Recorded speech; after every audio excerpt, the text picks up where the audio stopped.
निन्धो वस्याता घृतैर्भो धायता तिथिं अस्मिन् हव्याजुहोताना।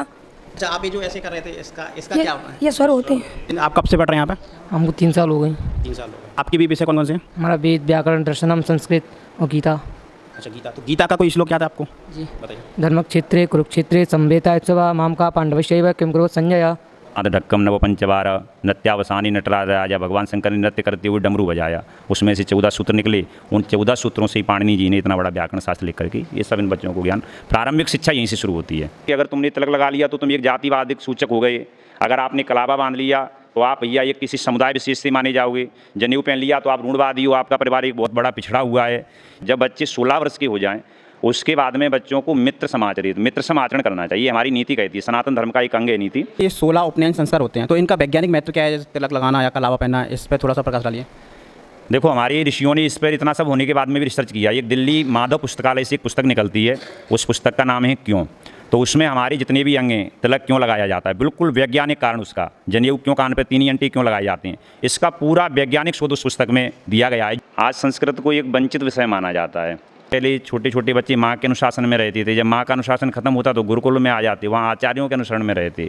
अपने मन से चल रहे हैं तो उसका परिणाम ये नशे की तरफ, शराब की तरफ, इधर सब जा रहे हैं। पहले के भारत में आप देखिए कहीं चोर लुटेरे इत्यादि नहीं हुआ करते थे। इतिहास को पढ़ेंगे तो भारत में कोई भिखारी भी नहीं था।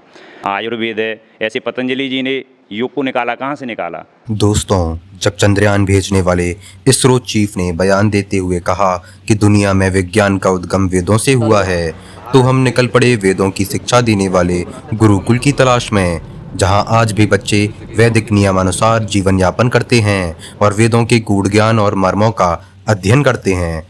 और हम पहुंचे कभी डाकुओं के लिए जाने जाने वाले चंबल संभाग के श्री विजय राम धाम खनेता के प्राचीन श्री रघुनाथ जी मंदिर के महंत महामंडलेश्वर श्री श्री 1008 रामभूषण दास जी महाराज के गुरुकुल में, जहां हमारी मुलाकात बच्चों के साथ आचार्य जी से भी हुई, जिनसे हमने जाना आज के समय में गुरुकुल की स्थिति और वेदों का ज्ञान के बारे में।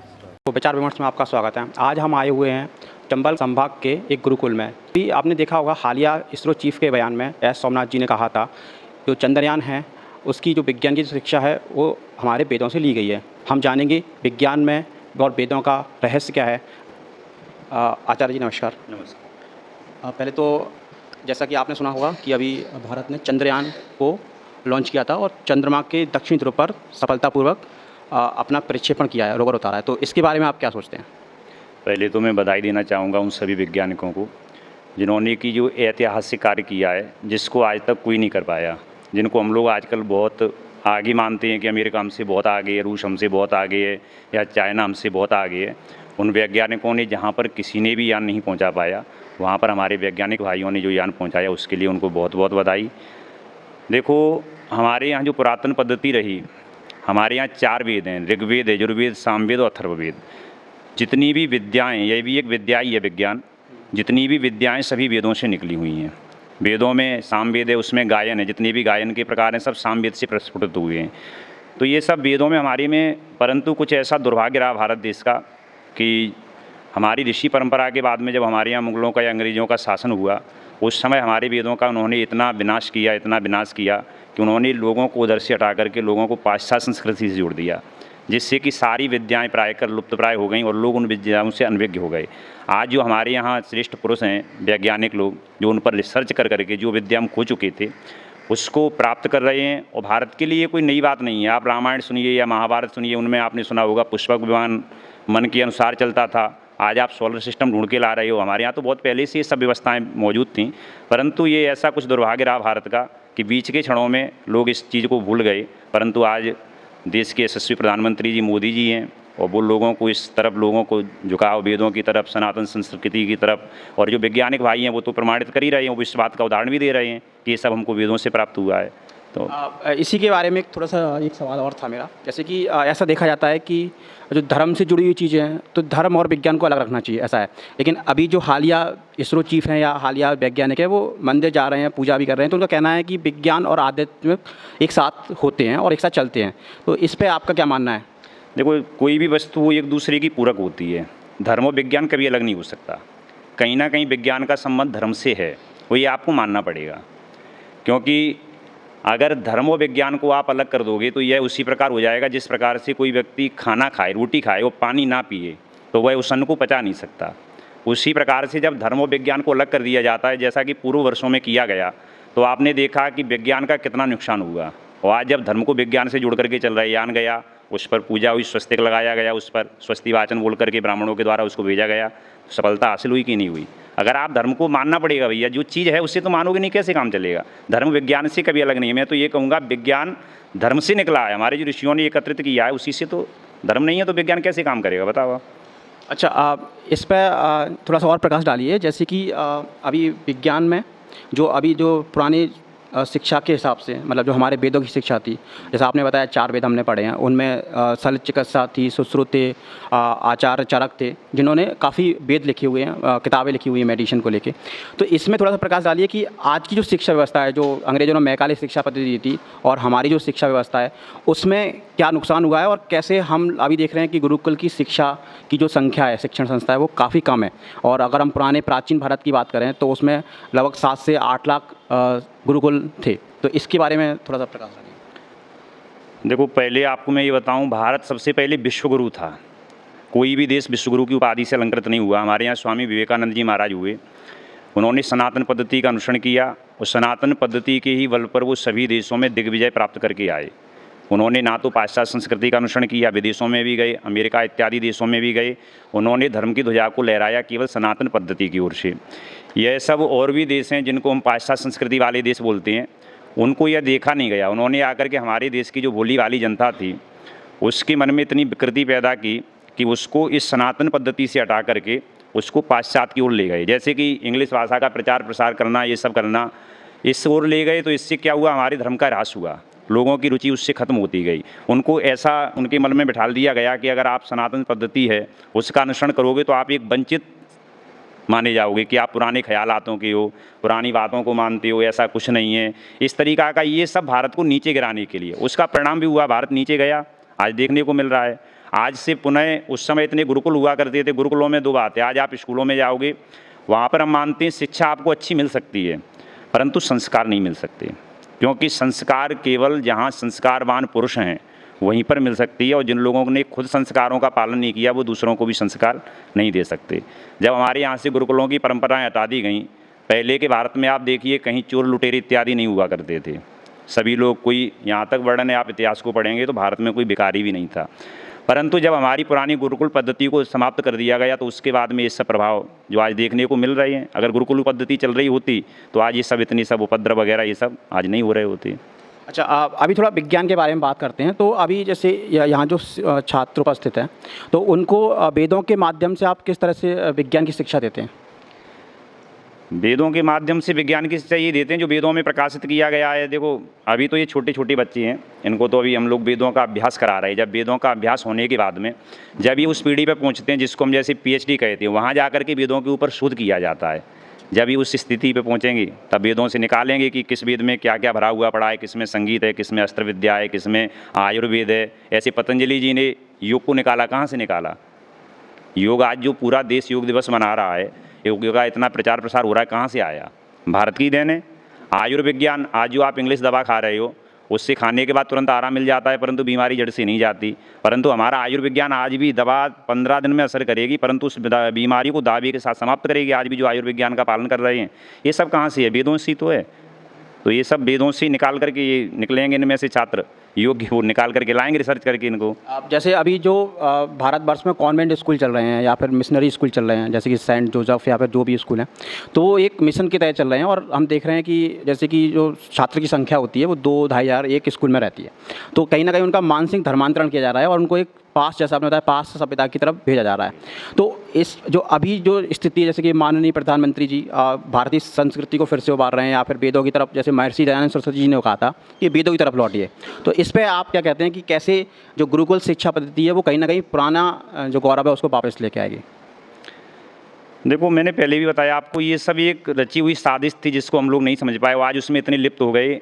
आज संस्कृत को एक वंचित विषय माना जाता है, क्योंकि संस्कृत के लिए कोई आय की व्यायाम नहीं है। और जब तक आय का व्यायाम नहीं होगा तब तक कोई भी इस पढ़ाई को, शिक्षा अर्जित 2 चीज़ों के लिए की जाती है, धर्म के लिए और धन के लिए। तो जितनी धर्म की ज़रूरत है उतनी जीवन में धन की भी आवश्यकता है। संस्कृत से लोगों का कटाव होता गया, क्योंकि संस्कृत के जो लोग पढ़े, संस्कृत जिन्होंने अध्ययन किया, उनके लिए कोई आय के स्रोत उनके लिए नहीं मिले। इसलिए लोगों की मानसिकता ऐसी बन गई कि अगर हम, आप वैसे भी देखें सब जगह संस्कृत भाषा का बहुत कम प्रचलन है, सब जगह इंग्लिश भाषा बोली जा रही है। आप कहीं भी जाएँ, एयरपोर्ट पर जाएँ या आप रेलवे स्टेशन जाएँ, बस स्टैंड जाएँ, किसी से वैसे बात भी करें सहज में, तो अक्सर लोग जो इंग्लिश के वर्ड हैं उनका उपयोग कर रहे हैं, इंग्लिश के शब्दों का उपयोग कर रहे हैं। तो लोगों की ऐसी मानसिकता हो गई जिससे लोग संस्कृत से कटते गए, और संस्कृत से कट कर के आज जो मिशनरी हैं, जो उनका उद्देश्य था वह पूर्ण रूप से सफल हो रहा है, वो अपने उद्देश्य में सक्सेस वो भी हो रहे हैं। जब से मोदी जी आए हैं, जब से संस्कृत के विषय में थोड़ा काम हुआ है, तो लोग पुनः लौट रहे हैं। मैं आपसे आज से 2009 से मैं विद्यालय चला रहा हूँ। 2009 से जब मैंने विद्यालय खोला, उस समय विद्यार्थियों की संख्या 10-15 के करीब हुआ करती थी। आज लौट करके आप देख रहे हैं, आज हमारे विद्यालय में 45-50 विद्यार्थी हैं। तो कहीं ना कहीं ये मानना पड़ेगा कि लोग संस्कृति की तरफ और वेदों की तरफ पुनः वापस आ रहे हैं, और उनसे फिर लोग जुड़ने की अपनी पूरी कोशिश कर रहे हैं। संस्कृत जो संस्कारविहीन समाज है, संस्कार जब तक आप बच्चों को नहीं दिए जाएंगे, हमारे सनातन धर्म में बच्चों के जन्म से लेकर के मृत्यु तक 16 संस्कार किए जाते थे, और उन संस्कारों के तहत बच्चों को एक श्लोक है नीति का कि लाल्यते 5 वर्षाणि 10 वर्षम तु ताड़येत प्राप्ति 16 वर्षे पुत्रम मित्र समाचरेत। बच्चों को 5 वर्ष तक लालन पालन यानी उनको लाड प्रेम करना चाहिए, 10 वर्ष तक उनको ताड़न यानी उनको ताड़ना देनी चाहिए, और जब बच्चे 16 वर्ष के हो जाएं उसके बाद में बच्चों को मित्र समाचरण करना चाहिए। हमारी नीति कहती है, सनातन धर्म का एक अंग है नीति, ये नीति कह रही है। आज की स्थिति क्या हो गई कि जो स्कूल या विद्यालय चल रहे हैं, उन पर जब बच्चों को संस्कार बताया ही नहीं जाता कि हमारे संस्कार हैं क्या, हम भैया कौन हैं, हमारे क्या क्या कर्तव्य हैं, या हमारा क्या धर्म है। जबकि बच्चों के मन में ऐसे ही दुर्भावना भर दी जाती है कि अगर तुमने तिलक लगा लिया तो तुम एक जातिवादिक सूचक हो गए, अगर आपने कलावा बांध लिया तो आप भैया एक किसी समुदाय विशेष से माने जाओगे, जनेऊ पहन लिया तो आप रूढ़वादी हो, आपका परिवार एक बहुत बड़ा पिछड़ा हुआ है। ये सब बातें बच्चों को सिखाई गई। अब उन्होंने ये सब तो सीख लिया, अब उसके बाद में जो बच्चे देख रहे हैं उसका अनुसरण करने लगे। जब आप धर्म को नहीं जान रहे, संस्कारों को नहीं जान रहे, तो फिर देखो दिमाग है, दिमाग तो कुछ काम करेगा। अगर सदव्यवहार नहीं आएगा फिर दुर्व्यवहार की तरफ दौड़ेगा। तो बच्चे देख रहे हैं कि जब संस्कार कुछ होते ही नहीं है, धर्म कुछ है ही नहीं, तो क्यों ना हम भी दारू पी करके देखें। अगर बच्चों को शुरू से गुरुकुल की व्यवस्था है, बच्चे यहाँ ये रह रहे हैं, अपने माँ बाप को छोड़ के रह रहे हैं हमारे संरक्षण में, तो ये हमारी क्रिया देख रहे हैं, हमारे आचरण देख रहे हैं, हम इनको सदुपदेश दे रहे हैं। आज के पालक अपने कार्य में इतने व्यस्त हैं, इतने महाराज वो व्यस्त हो गए हैं कि उनको अपने बच्चों का पता ही नहीं है कि हमारे बच्चे शिक्षकों के भरोसे बच्चे चल रहे हैं। जो स्कूल हैं उनको पैसे से मतलब है, आपका बच्चा स्कूल से निकल गया, उसके बाद में बच्चा क्या कर रहा है, दारू पी रहा है कि जुआ खेल रहा है या सट्टा लगा रहा है, उन्हें भी कुछ नहीं पता। पालक स्कूल के भरोसे हो गए तो पालकों को भी नहीं पता। पहले छोटे छोटे बच्चे माँ के अनुशासन में रहते थे, जब माँ का अनुशासन खत्म होता तो गुरुकुल में आ जाते, वहाँ आचार्यों के अनुसरण में रहते, आचार्यों के द्वारा की ही पद्धति को देखते थे, तो सुंदर बच्चे निकलते थे। आज अनुशासन नहीं है, बच्चे अपने मन से चल रहे हैं, तो उसका परिणाम ये सब दुर्व्यवहार हो रहा है, वो सब देखने के लिए मिल रहा है कि नशे की तरफ, शराब की तरफ इधर सब जा रहे हैं। अच्छा, जैसा आपने बताया कि 16 उपनयन संस्कार होते हैं, तो इनका वैज्ञानिक महत्व क्या है, जैसे तिलक लगाना या कलावा पहनना, इस पर थोड़ा सा प्रकाश डालिए। देखो, हमारे ऋषियों ने इस पर इतना सब होने के बाद में भी रिसर्च किया। एक दिल्ली माधव पुस्तकालय से एक पुस्तक निकलती है, उस पुस्तक का नाम है क्यों। तो उसमें हमारे जितने भी अंग हैं, तिलक क्यों लगाया जाता है, बिल्कुल वैज्ञानिक कारण उसका। जनेऊ क्यों कान पे 3 अंटे क्यों लगाए जाते हैं, इसका पूरा वैज्ञानिक शोध उस पुस्तक में दिया गया है। जो भी इच्छुक हों, जो विज्ञान को देखना चाहते हो कि हमारे यहाँ जनेऊ लगाना, तिलक लगाना या जनेऊ पहनना, कान पे चढ़ाना, ये कोई वो नहीं, जिसका वैज्ञानिकों ने भी जिसको प्रमाणित किया है कहाँ ऐसा करने से होता है, तो उस पुस्तक को लेकर के आप उसमें से पूरी जानकारी, जो भी हमारे भाई इच्छुक हों, क्यों नाम से पुस्तक आती है, दिल्ली माधव पुस्तकालय से प्रकाशित है, उससे लेकर के सब पूरा विज्ञान से ओतप्रोत है। हमारे कान में एक नाड़ी होती है जिसका संबंध हमारी लिंगेंद्री से होता है। आज जो प्रोस्टन वगैरह की शिकायतें आती हैं ना, तो उस समय अगर हम जनेऊ को कान पर रखते हैं तो वह नस दब जाती है, जिससे कि उसमें प्रोस्टन वगैरह नहीं बढ़ते हैं। तो आज ये सब बीमारी आ रही हैं, ये सब कहीं ना कहीं हमारे ऋषियों ने इतनी शोध की, जनेऊ को कान पे लगाया, इसका पूरा वैज्ञानिक कारण है। ये आप उस पुस्तक के माध्यम से जो भी चाहें, मैं नाम बताया, उस पुस्तक से जानकारी करके उससे लाभ प्राप्त कर सकते हैं। पाणिनि जिन्होंने कि संस्कृत का व्याकरण लिखा था, तो जैसा कि इनको ये सब बताया जाता है व्याकरण में, पाणिनि की जो उनकी जीवन रेखा है उसके बारे में बताया जाता है इनके। हमारे यहाँ जितने भी कवि रहे, चाहे वह व्याकरण की हों, साहित्य की हों, साहित्य में गोस्वामी तुलसीदास जी हुए, कालिदास जी हुए, जिन्होंने रघुवंश महाकाव्य इत्यादि लिखा, पाणिनि जी हैं, पतंजलि जी हैं, जिन्होंने महाराज व्याकरण के विषय में लिखा, उन सभी कवियों का, उन सभी लेखकों के जीवन चरित्र के बारे में ये सब उनको शिक्षा दी जाती है। व्याकरण की उत्पत्ति कहाँ से हुई, ऐसा वर्णन है कि भगवान शंकर ने ननाद ढक्कम नव पंचवार नृत्यावसानी नटराज राजा, भगवान शंकर ने नृत्य करते हुए डमरू बजाया, उसमें से 14 सूत्र निकले। उन 14 सूत्रों से ही पाणिनि जी ने इतना बड़ा व्याकरण शास्त्र लिख करके ये सब इन बच्चों को ज्ञान, प्रारंभिक शिक्षा यहीं से शुरू होती है। जब वंदना होती है व्याकरण की तो पाणिनीय प्रवेशाय लघु सिद्धांत कौमुदी, पहले पाणिनि जी को नमस्कार करके, जिन्होंने देश को इतनी बड़ी पुस्तकें प्रदान की, इतना बड़ा व्याकरण दिया जो किसी के पास नहीं है। व्याकरण केवल भारत के पास या संस्कृत भाषा के पास है। इंग्लिश भाषा में कोई व्याकरण नहीं, एक शब्द से 10-10 अक्षर बनते हैं। संस्कृत भाषा का व्याकरण एक ऐसा है जिससे जो शब्द बन रहा है वही शब्द बनेगा, दूसरा नहीं बनेगा। तो इतनी देश को इतनी उपलब्धि कराई जिन महापुरुषों को, उनको हम लोग नित्य वंदन करते हैं।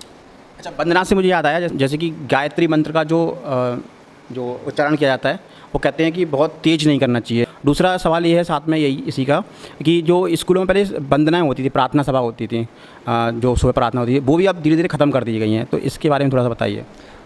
वो तो यही है कि गायत्री मंत्र, वेद माता है गायत्री, तो जब हम लोग वेद का भी पाठ करते हैं, जब गायत्री मंत्र आता है, वैसे वेद ऊंचे स्वर से बोला जाता है, जब गायत्री मंत्र आता है तो वहाँ मौन होकर के उसका हम लोग उच्चारण करते हैं।